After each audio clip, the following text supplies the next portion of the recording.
mechanics of time travel really are quite simple, you know. Well, surely you all know the three dimensions. Time is nothing more than the fourth. We travel through the first three easily enough, all the time. Backwards and forwards, to left, to right. Now up and down, I admit, gravity, to an extent, has its part to play there. Well, of course, balloons have been invented. As for the fourth dimension, now we travel along there, from the cradle to the grave, within our subconscious. Always we can go forwards. Think, as it were, a man. A portrait of this man is painted when he is 8 years of age, 15, 22, and so on and so forth, all the way up until his 70th year.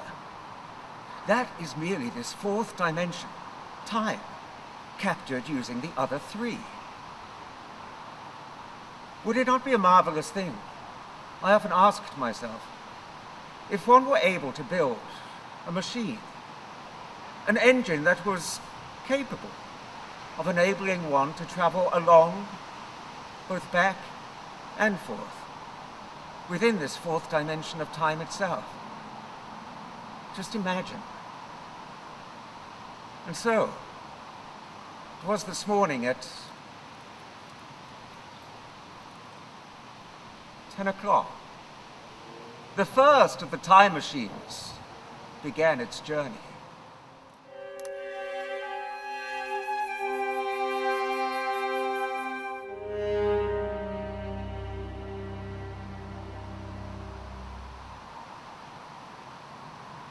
Now, I think before we begin, I ought to explain a little of this time machine of mine. Two levers, forward and backwards, and dials. And these measuring the days, days, thousands of days, millions of days, thousands of millions of days. Oh, I had far to travel. I imagine whenever one embarks upon time travel, it feels not dissimilar to a suicide when he places the pistol to his head. Such a feeling of unease, of fear even. I grasped the handle to go forward, moved a fraction of an inch and stopped. Everything went dim and indistinct for a while, but I looked around me in my laboratory. Nothing appeared to have changed. But wait, it had. Now, over there, a clock. Now, when I pressed the lever forward, it was 10 o'clock this morning. When I stopped, 3:15. It had worked. This time I decided, hell for leather to journey, not backwards, but forwards. I seized the lever, and slowly and by degrees, pushed it forwards. Above us, in the laboratory, initially the sun, like a great golden glowing orb, would hop across the sky. Slowly at first, then faster and faster, till night followed day, followed night, followed day, like the flapping of a great black wing. Constellations above whirred past me. Everything about me grew indistinct. Now, eventually, the walls about me, within this laboratory, they disappeared themselves. Evidently, the building at some point in the future is destroyed. I saw the trees grow, blossom, wither, disappear in a flash. Creation and destruction in the blink of an eye. All about me, the scenery whirred. Above, darkness, light, darkness, light. So fast, so eerie and indistinct. Eventually, I began to give some thought to stopping. Now, there is a curious sensation whenever one does travel through time, this giddy recklessness of nausea. One loses quite one's sense of self. I began to pull the lever back, and at the same time, to apply some pressure to the other lever that would make the machine stop. Now, initially, some fear, some misgivings presented themselves to me. How would I know whereabouts precisely I would stop? Now, whilst we are traveling at such immense speed, we are nothing more than vapor, journeying in between the interstices of objects. But what if I were to come to a halt where an object in the future stands? What if I suddenly were to find myself entombed within a mountain, or at the bottom of a river, or in midair? Well, surely you understand there is only one way to find out. The sun and the moon. Gradually they slow down above me, the constellations also. Slowly and by degrees, I pulled the lever back to make my machine stop. I was pitched pell-mell, flung from the machine itself. A sound like thunder deafened me. And then, when I came to my senses, I found that I was lying upon some green sward.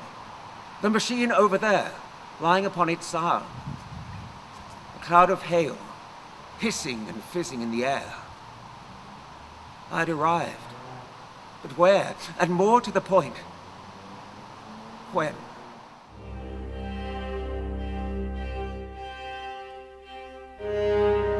I was standing facing an immense marble tomb. Now, this was nothing more than a base made of bronze, yet tarnished with ages. There was an unmistakable air of decay. I found it quite unnerving. But this was nothing more than the pedestal. For high above, a huge statue, a winged sphinx, the wings outstretched. And there was something unnerving in its sightless, unseeing eyes. The height of this thing was immense. And I remember there was a silver birch which brushed only up to the shoulder of this thing. And then over there I noticed there were other people here. I was being watched. There, from a balcony on that grey building, a dozen or so individuals, men and women, wearing these tunics, these robes.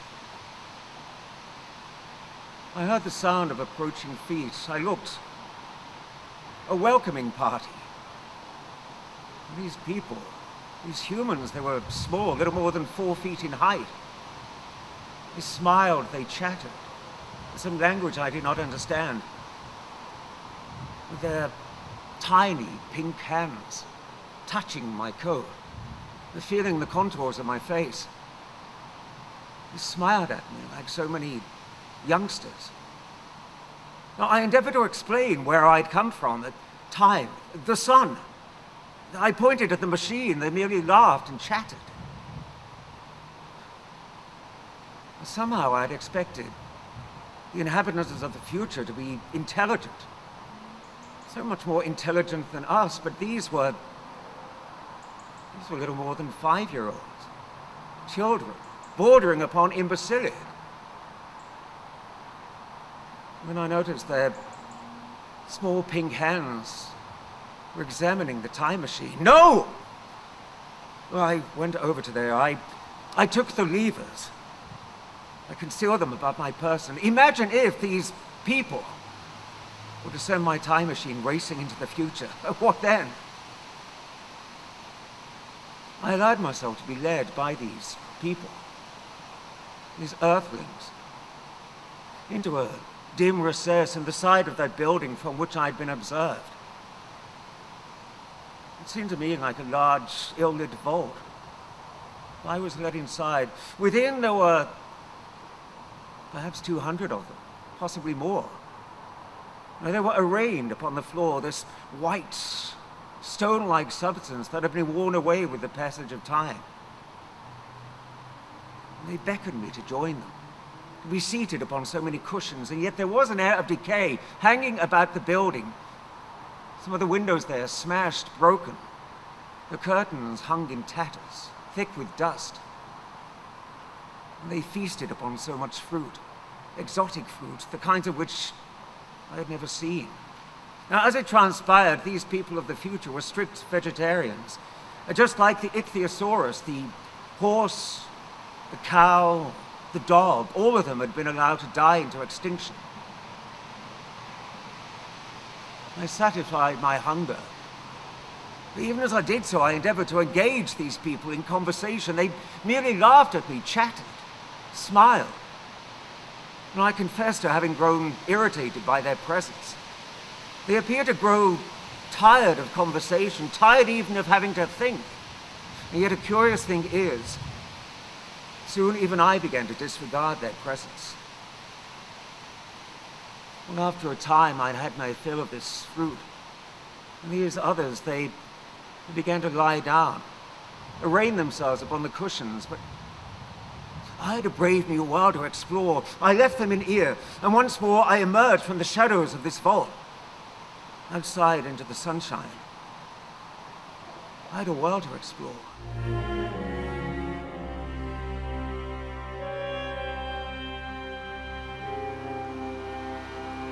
Now, I left the time machine where it lay in the rhododendrons. I began to explore. I began to climb up a hill so I may espy the city of London better. So many buildings, all of them in ruins. Even down there in the valley, the River Thames, by now it was a mile to where it had used to be. The city was nothing more than a ruin. No more houses, no more buildings. Of those few that remained in dereliction, they were covered in such flora. Nature had won. Mankind had withered away. Nature had resumed. And yet not for all of that, occasionally dotted atop this hill, pretty little cupolas, tiny wells.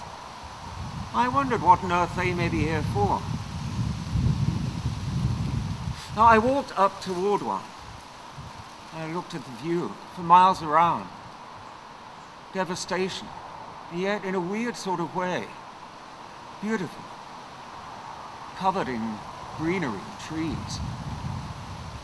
I'd arrived to witness the dying of humanity, the fall of mankind. Nature had held complete sway. For how many years I knew not. Darkness fell. Now, you must appreciate, I was hungry, I was fatigued. I remember looking up at the constellations, endeavoring to recognize any stars from my time. I suppose I must have fallen asleep. But when I awoke, I realized it was growing dark. I knew I must find shelter. I looked about me in order to get my bearings. Oh, wait, there in the distance, I could see the Sphinx. There, I could see the building into which the little people had taken themselves. But I must have been mistaken. Now, that could not have been the garden, for my time machine was not there. My time machine was not there either. No, I was not mistaken. That was the garden. My time machine had gone. The time machine had gone!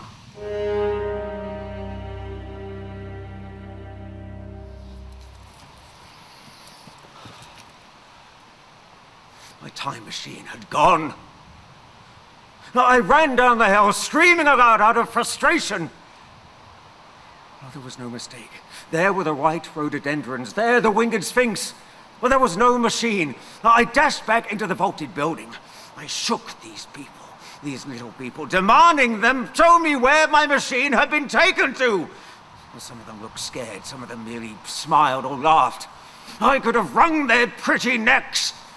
Those of them that stood in my way, I kicked aside. I dashed once more into the darkness. In the shadows, in the bushes, I searched. I could not find it, no matter where I looked.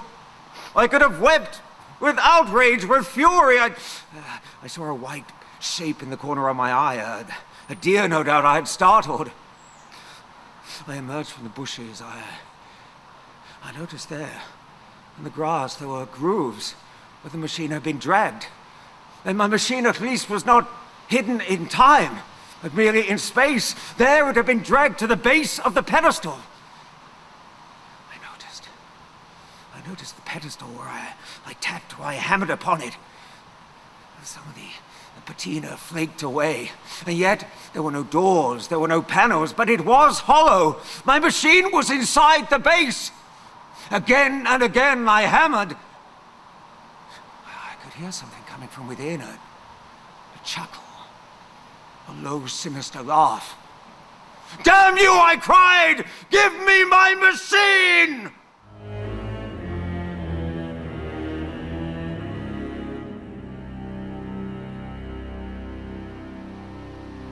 Just give me back my machine.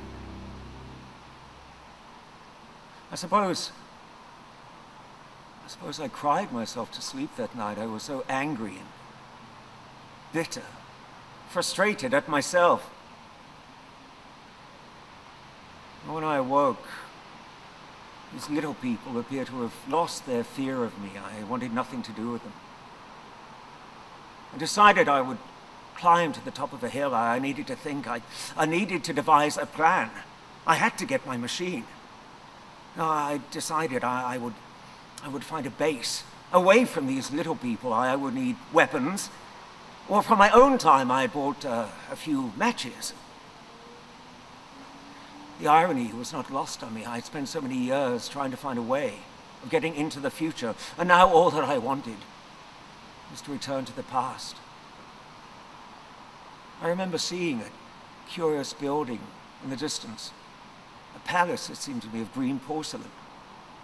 That would be my new home, my base of operations, as it were. These little people, they always slept together, huddled. I preferred keeping my own distance. I remember one night, I felt it was a dream I saw in the distance upon the hill. 3 or 4 shadowy, indistinct forms. They appeared to be carrying something between them, some burden. Then they seemed to disappear down one of those wells. And when break of day came along, I could not see any of these creatures. Were they ghosts? And if so, were they from my future or their past? Now, I mention these wells that I've described. I remember looking down over the parapet. I could see no water, and yet I listened intently. I could hear the distant drone of machinery. I took a piece of paper. I dropped it down immediately, sucked from view. And then in the distance I saw, dotted here and there, towers, funnels. Above, the air shimmered, like the beach upon a hot day. And evidently there was activity going on beneath the ground. Machinery and... Well, then I asked myself this. Why'd I see no crematoria? Where were these little people buried? And then again, they had new clothes. They had sandals worn upon their feet. Well, they did not have the wits nor the ingenuity to make them for themselves. Whatever that lived underground, did they make them for them? And from that poor little man whom I nearly throttled, and by a long-winded process, I was able to ascertain the name of his people. They were known as Eloy. And as for the others, those who dwelled in the underground, they were known as Morlocks.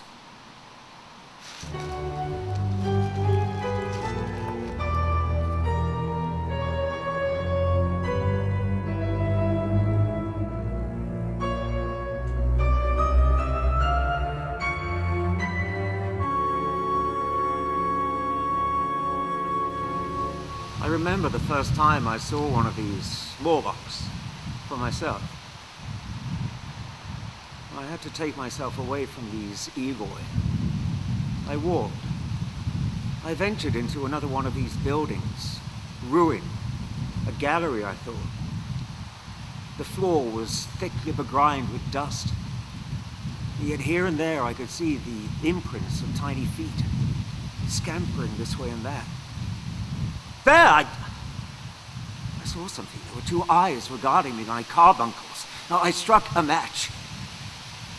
I saw a creature disappear into the shadows. Flaxen hair atop its head, running down its bleached white back. I hesitated before following. Into the shadows I went. Ahead of me I could hear scampering. And then up ahead, one of those wells. And the creature must have disappeared into that. I walked up to the well and I peered down. There was a metallic ladder affixed to the wall, the shaft of the well, descending into the abyss. Clambering downwards, I saw one of these creatures, this Morlock.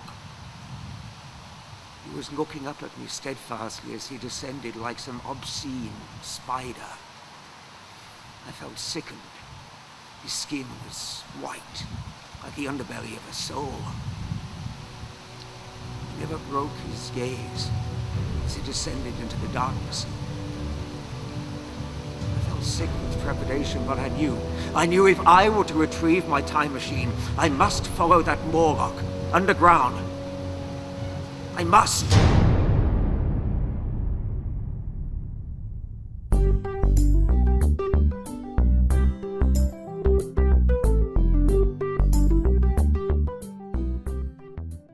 This is a £2.3 million restoration project in partnership with the National Lottery Heritage Fund, Birmingham City Council and the Jewellery Quarter Development Trust. The aim is to restore the historic fabric of both Key Hill and Warstone Lane cemeteries, including the catacombs, boundaries, pathways and other features. Alongside this, we're also running an activities programme focused on the heritage, community value as green spaces and wildlife in the cemeteries.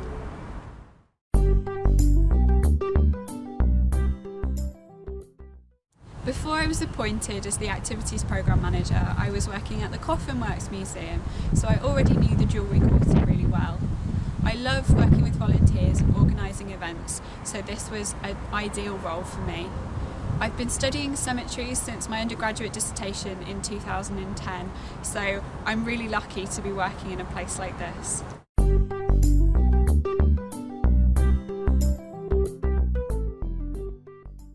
Coronavirus pandemic has affected everything we do in some way, and I'm sure all organisations have found that this year.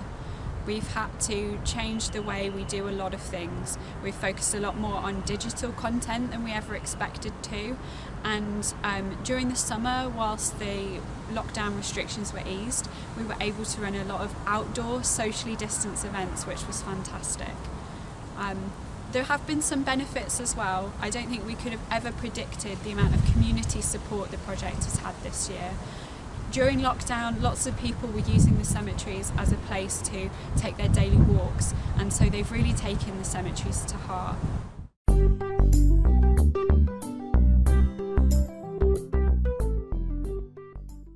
Warstone Lane Cemetery was the second cemetery in both the Jewellery Quarter and Birmingham as a whole, following Key Hill, which opened in 1836. So Warstone Lane was founded by the Church of England Cemetery Company in 1848 and served Birmingham's Anglican Church of England community. We have got over 90,000 people buried here and another 60,000 at Key Hill, and every grave has a story to tell. We've got everyone from prominent industrialists to factory workers, military heroes including Victoria Cross recipients, to ordinary families. In Warstone Lane alone, we've got everyone from an Aboriginal Australian to a Druid. And of course, there are lots of Victorian inventors and scientists buried here as well.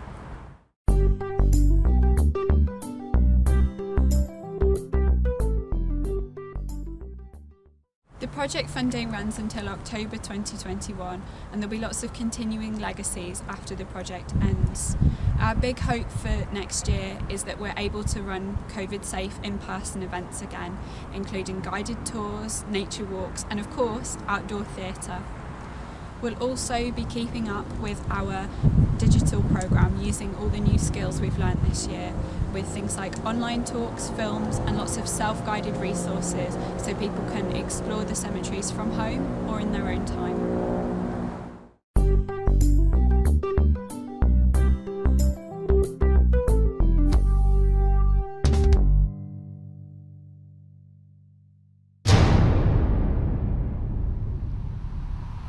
I put off the inevitable for a day or so. I kept hoping that my time machine would be returned. But I knew I had to go underground. I had to follow where that obscene creature had gone.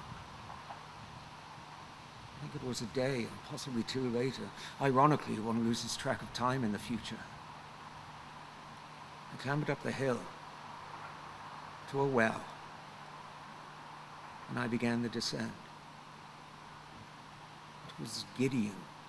And these metallic rungs, they were designed for creatures much smaller, much lighter than myself.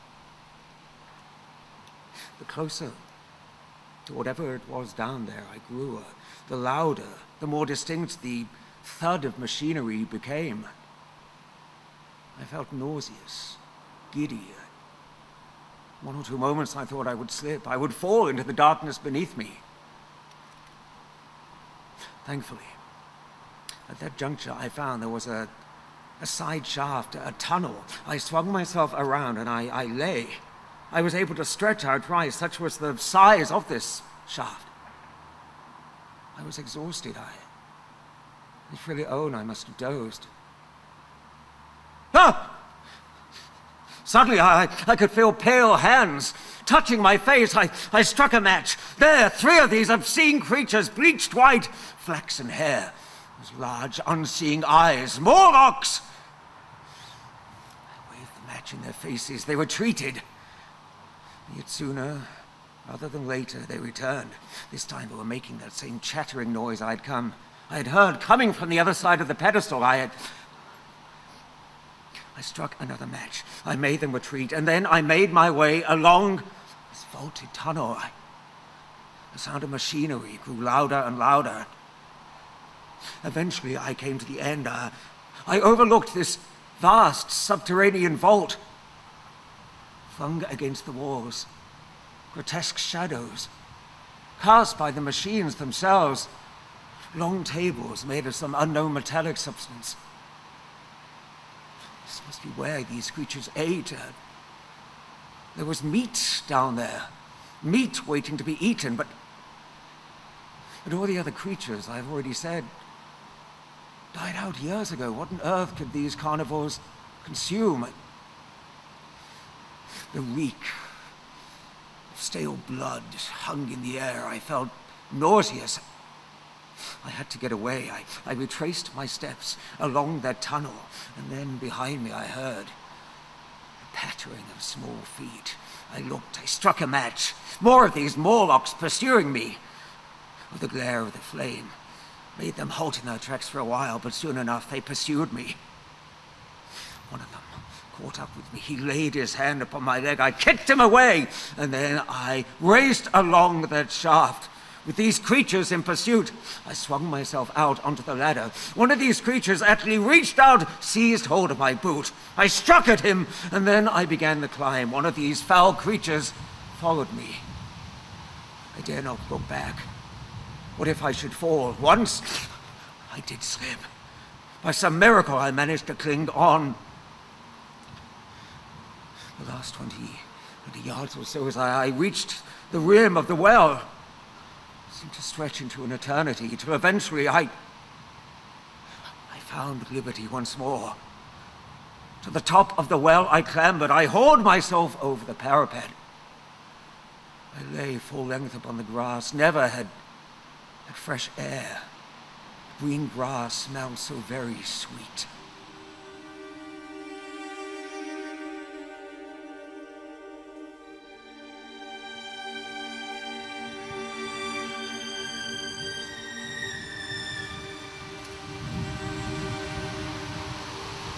I decided I would have to take myself away from these Eloi. I would establish my own base. That palace of green porcelain. There I would find something. I would construct my own weapon. If needs must, I would build a time machine from scratch. But I would return to my own time, my own people. A day or so after my encounter with the Morlock, I ascended that hill, making my way toward the curious green structure. Its walls were smooth. Not porcelain, but something very similar. This would be ideal. As I entered the gloom of the building, my first reaction was, thousands of years before, it must have been a museum. Oh, there was a skeleton of a megatherium. Over there, the skeleton barrel trunk of a brontosaurus. The floor was thick with dust. Wood the windows shattered.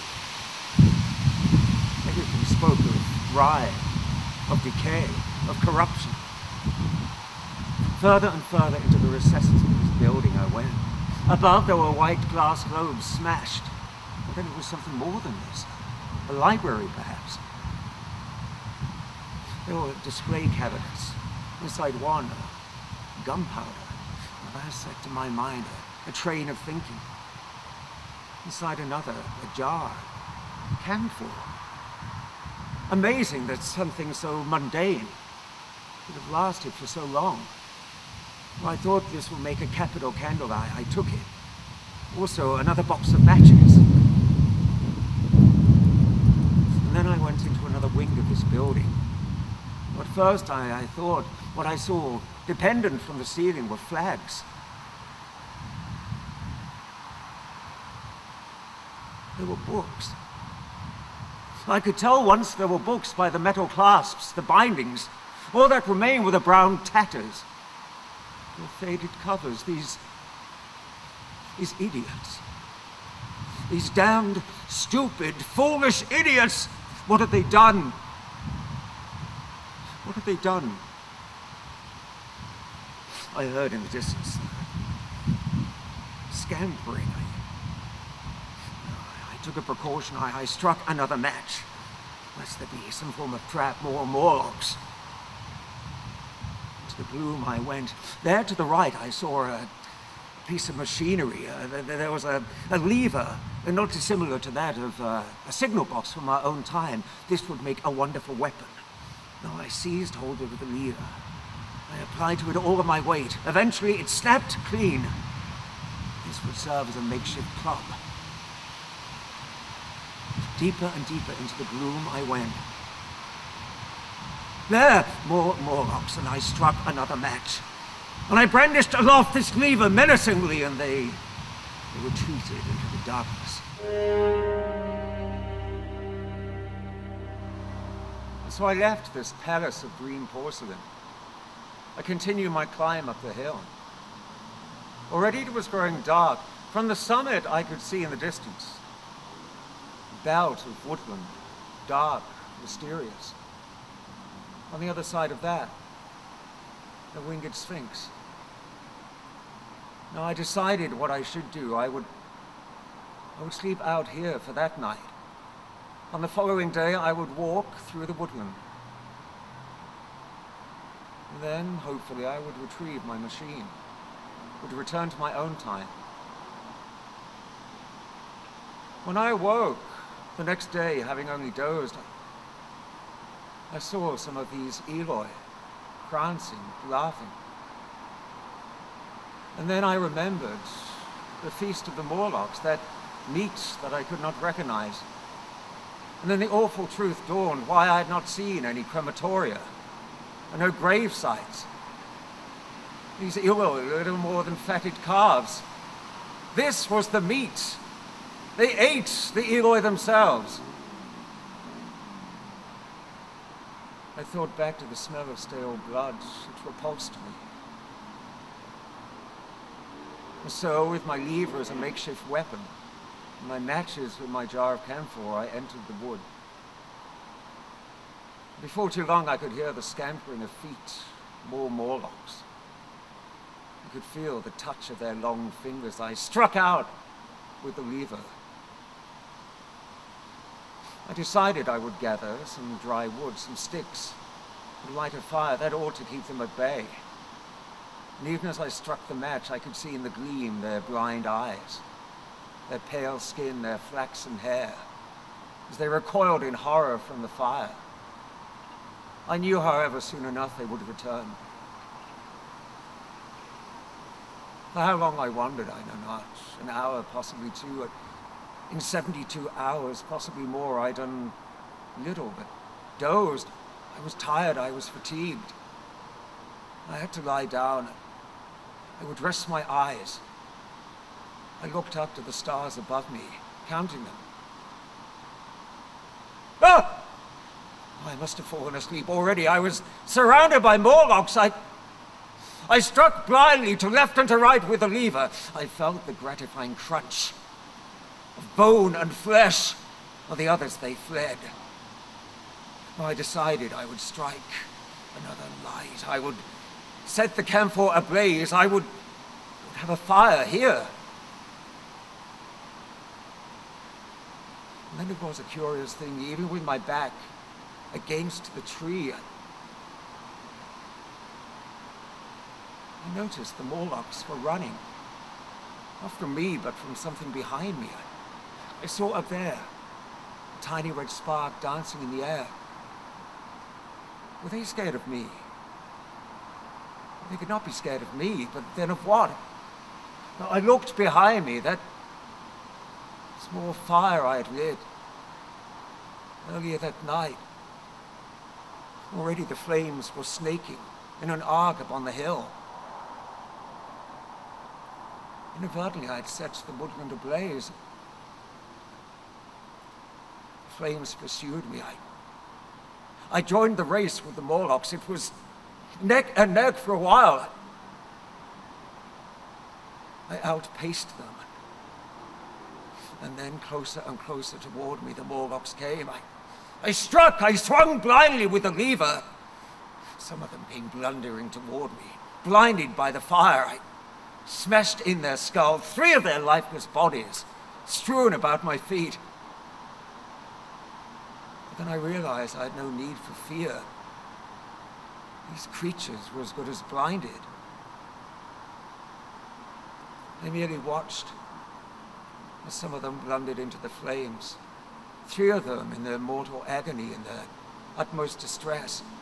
They appeared to duck down their heads, to run headlong into the inferno.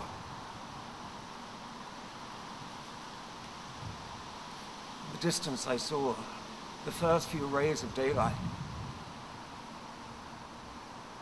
And then on the horizon, the Sphinx. And what, more to the point, lay within the Sphinx? My time machine.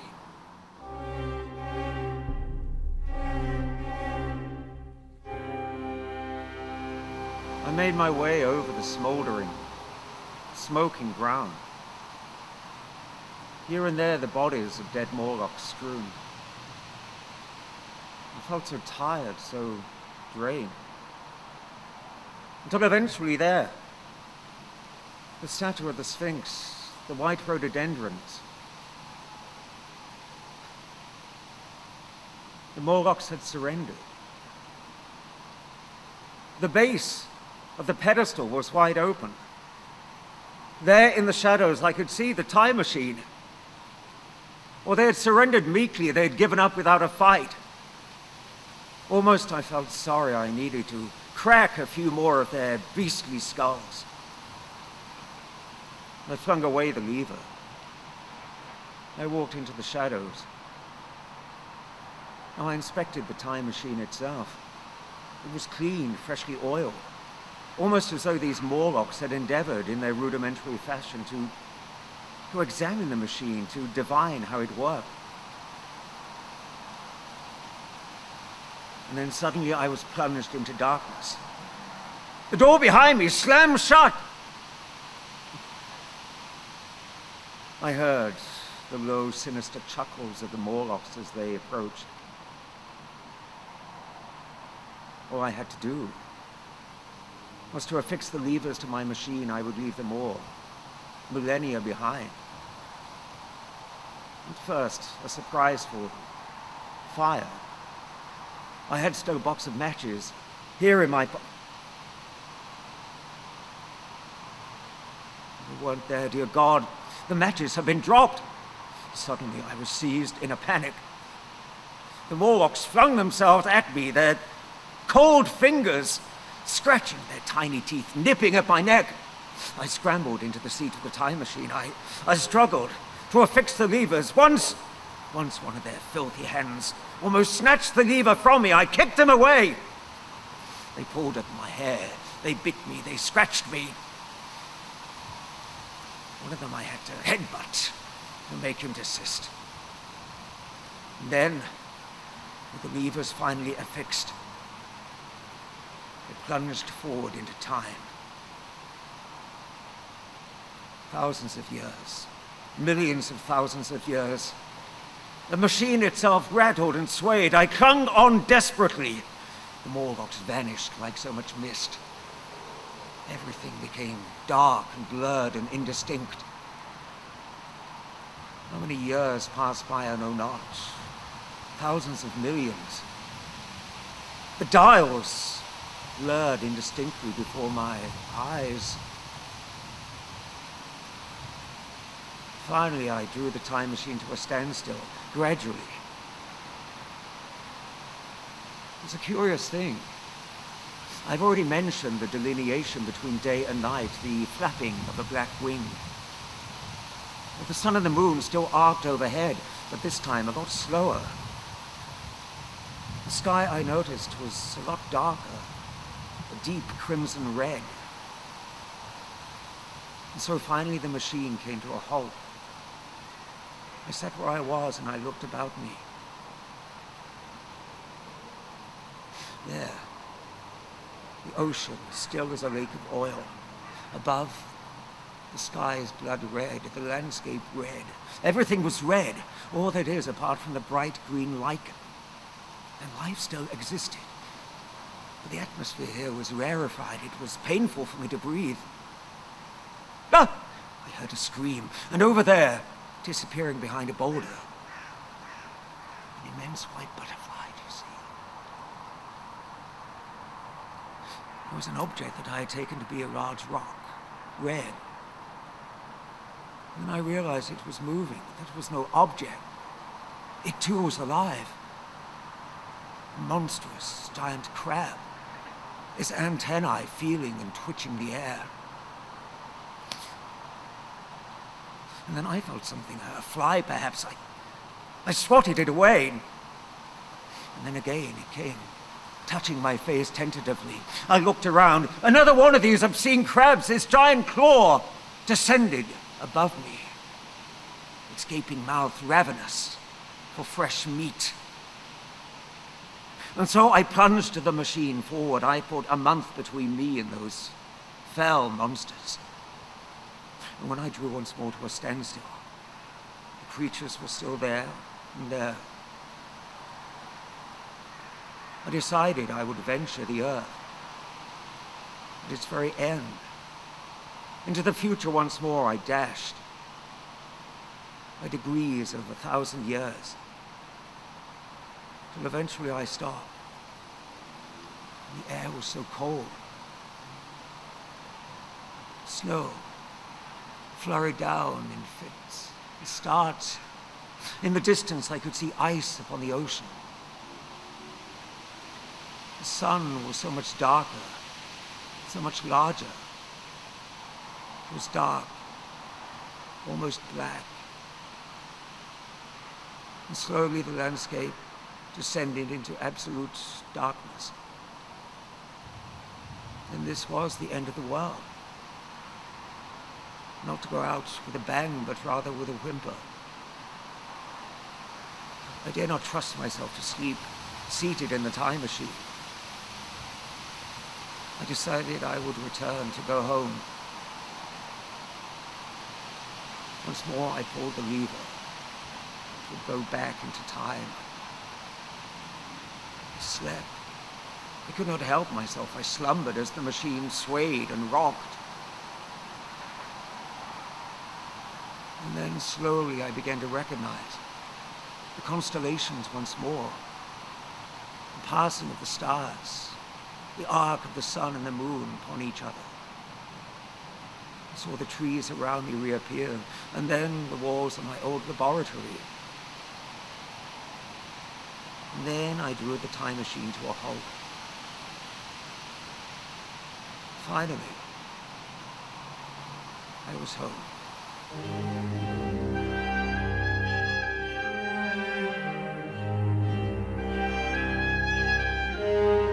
I don't expect all of you to believe a word of what I've said. No doubt some of you will say, this is nothing more than my imagination.